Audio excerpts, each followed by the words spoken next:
अस्सलामुअलैकुम, मैं हूं इरफान समोर। दोस्तों, नवाज शरीफ साहब और शहबाज शरीफ साहब यानी कि दोनों भाइयों के दरमियान फड्डे की खबरें जोर पकड़ती जा रही हैं। क्या वाकई ही उन दोनों भाइयों के दरमियान फड्डा हुआ है? अगर हुआ है तो किस बात पे हुआ है, और वो फड्डा इतना खतरनाक क्यों है कि वो शहबाज शरीफ साहब का इक़्तिदार भी लपेट कर ले जाएगा?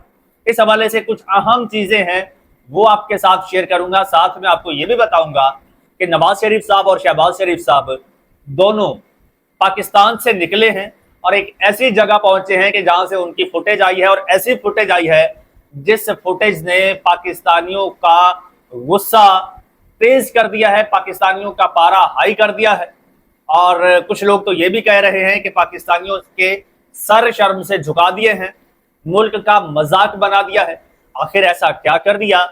और साथ में ये भी आपको बताऊंगा कि इनके फड्डे के बाद अब कप्तान की वापसी के जो है वो तारे टिमटिमाने लगे हैं। ये तमाम तरह सूरत हाल क्या है, ये सारी खबरें एक दूसरे के साथ जुड़ी हैं जो आपके साथ शेयर करनी है। लेकिन उससे पहले नए आने वाले दोस्तों से गुजारिश है कि ये चैनल आपका अपना है, अगर अभी तक इसको सब्सक्राइब नहीं किया तो सब्सक्राइब जरूर कर लीजिए और बेल आइकन पर क्लिक कर दीजिए ताकि हर नई आने वाली वीडियो टाइमली आपको मौसूल हो जाए।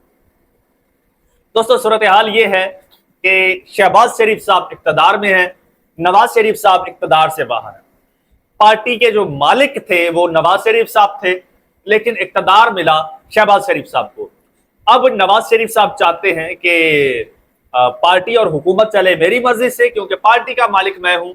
शहबाज शरीफ चाहते हैं कि हुकूमत चले हुकूमत वालों की मर्जी से।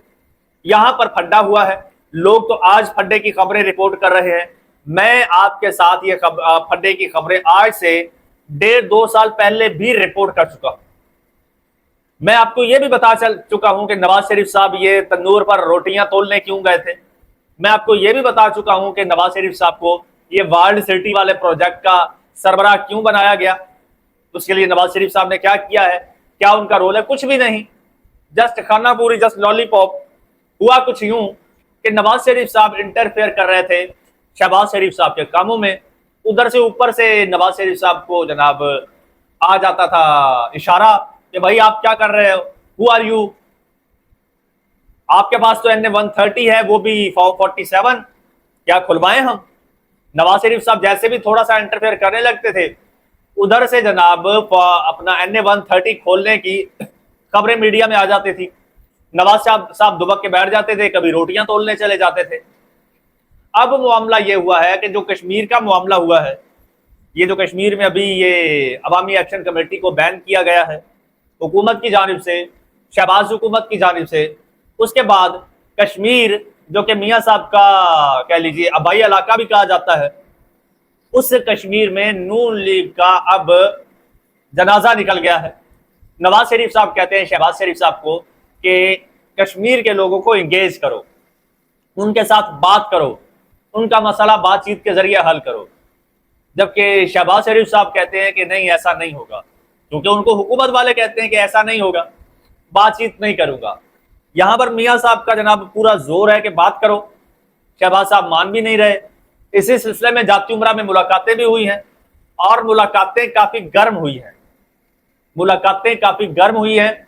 शहबाज साहब ने इस बार साफ इनकार कर दिया है, चिट्टा कोरा जवाब दे दिया है कि भाई हमसे ना हो पाएगा, आपकी नहीं मानी जाएगी, हम नहीं मान सकते। अब बड़े मियां साहब को छोटे मियां साहब ने साफ जवाब दे दिया है। बड़े मियां साहब ने जनाब अब जो अपना ग्रुप है ना वो मुतहर्रिक कर लिया है। जी हाँ, बड़े मियां साहब अब अपना ग्रुप एक्टिव कर रहे हैं, और एक उसकी झलक मैं आपको दिखा दूं। बड़े मियां के नवाज शरीफ साहब के बाद अगर नून लीग में कोई है मरियम नवाज साहिबा के बाद, तो वो इसहाक डार हैं, जो मियां साहब के बड़े करीब तरीन जनाब रिश्तेदार हैं। अब नवाज शरीफ साहब अपने भाई से ज्यादा अगर किसी पर ट्रस्ट करता है तो इसहाक डार साहब है। नवाज शरीफ साहब ने जबरदस्ती एड़ियां रगड़ के इसहाक डार साहब को कैबिनेट में इन करवाया था, हुकूमत में इन करवाया था। वो अगले वजारते खजाना के लिए तो नहीं मान रहे थे, चलो फिर वजीर खारजा बना दिया गया। अब नवाज शरीफ साहब का दूसरा एतराज ये भी है कि अब वजीर खारजा बराए नाम वजीर खारजा है, बाकी खारजा उमूर के तमाम तर जो काम है वो मोहसिन नकवी साहब अंजाम दे रहे हैं। یہی وجہ ہے کہ نون لیگ کے چہیتے صحافی جنہیں نون لیگ نے چیئرمین پیمرا بھی بنوایا تھا، وہ آج کل بنا لگام اپنا محسن نقوی صاحب پر چڑھ دوڑے ہیں۔ وہ محسن نقوی صاحب کو کہہ رہے ہیں کہ پی سی بھی تباہ کر دی محسن نقوی نے، وزارت داخلہ تباہ کر دی، یہ تباہ کر دیا، وہ تباہ کر دیا، فلاں تباہ کر دیا۔ اب بیرونی دورے کر رہے ہیں اپنا کیا نام ہے ان کا، محسن نقوی صاحب۔ محسن نقوی صاحب کے خلاف پوری ایک چارج شیٹ تیار کر لی۔ کیوں؟ کیونکہ نقوی صاحب اسحاق ڈار کے پاؤں کاٹ رہے ہیں، اسحاق ڈار کے کرنے کے جو کام ہے وہ کر رہے ہیں۔ تو ادھر سے کہا گیا ہوگا کہ چل بھائی ہو جا شروع، تو وہ ہو گیا شروع۔ اب ایک یہ معاملہ اسحاق ڈار والا، ایک معاملہ جناب کشمیر کمیٹی والا، اور ایک معاملہ اسپیکر والا پنجاب اسمبلی والا۔ اب یہ تین محاذوں پر یہ پھڈے چل رہے ہیں میاں صاحب کے، بڑے اور چھوٹے کے۔ اب چھوٹے نے صاف جواب دے دیا کہ بھائی ہم سے نہ ہو پائے گا، اگلے میری نہیں مان دیں، میں کی کروں؟ میری تو اتنی اتھارٹی نہیں ہے کہ میں عمران خان کی فیملی کی ان سے ملاقات کروا سکوں۔ تو آپ تو بہت بڑا کام کر رہے ہیں، کہہ رہے ہیں، آپ کہہ رہے ہیں کہ کشمیریوں کو انگیج کرو۔ نہ بابا نہ، ہم سے نہ ہو پائے گا۔ یہاں پر پھڈا ہو گیا، کہا گیا کہ اگر نہیں ہو پائے گا تو حکومت چھوڑ دو۔ اب اگلوں کو بھی پتا چل گیا کہ بھائی یہ لوگ مہمان ہیں۔ اب نواز شریف صاحب بگڑ گئے ہیں، ہمیشہ 2 سال بعد وہ بگڑ جاتے ہیں۔ اب بگڑ گئے ہیں، اور اس بار اپنے بھائی کو بھی انہوں نے لال جھنڈی کروا دی ہے۔ اب کہا نہیں ایسے نہیں چلے گا، اب میں اپنے بندے الگ کر رہا ہوں، تم حکومت چلا کے دکھاؤ۔ جی ہاں، میں اپنے بندے الگ کر رہا ہوں، تم حکومت چلا کے دکھاؤ۔ ایسے میں جناب ایک اور ٹریجڈی ہو گئی۔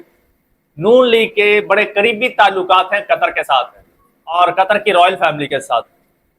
تو سین یہ ہوا ہے کہ ابھی یہ دونوں بھائیوں کی تکرار چل رہی تھی، تو سابق امیر قطر کے انتقال کی خبر آ گئی کہ بھائی سابق امیر قطر جو ہے وہ انتقال کر گئے ہیں۔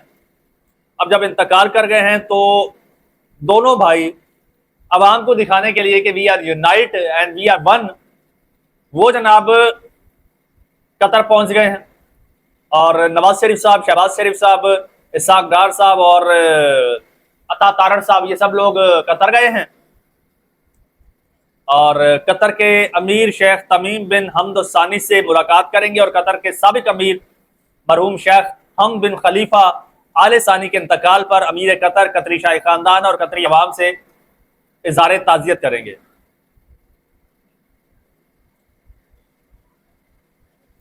تو اچھا، پھر کہتے ہیں وزیر اعظم کا یہ دورہ قطر، قطری شاہی خاندان، قطری عوام اور پاکستانی حکومت و عوام کے مابین دہائیوں پر محیط دیرینہ برادرانہ تعلقات کی عکاسی ہے۔ یہ نون لیگ اور قطریوں کے دیرینہ تعلقات کی عکاسی تو آپ کہہ سکتے ہیں۔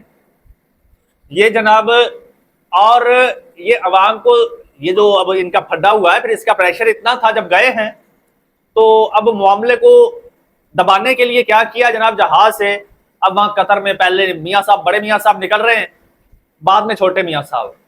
یعنی آپ اگر ریاستی پروٹوکولز کو دیکھیں تو اپنے ذاتی ایشوز کو ایڈریس کرنے کے لیے پورے پاکستان کی عزت کو اس طرح سے ان لوگوں نے پامال کیا ہے کہ ایک ایم این اے، خصیص ایم این اے آگے ہے، جہاز سے اتر رہا ہے، پہلے اتر رہا ہے، اور وزیر اعظم پیچھے ہے۔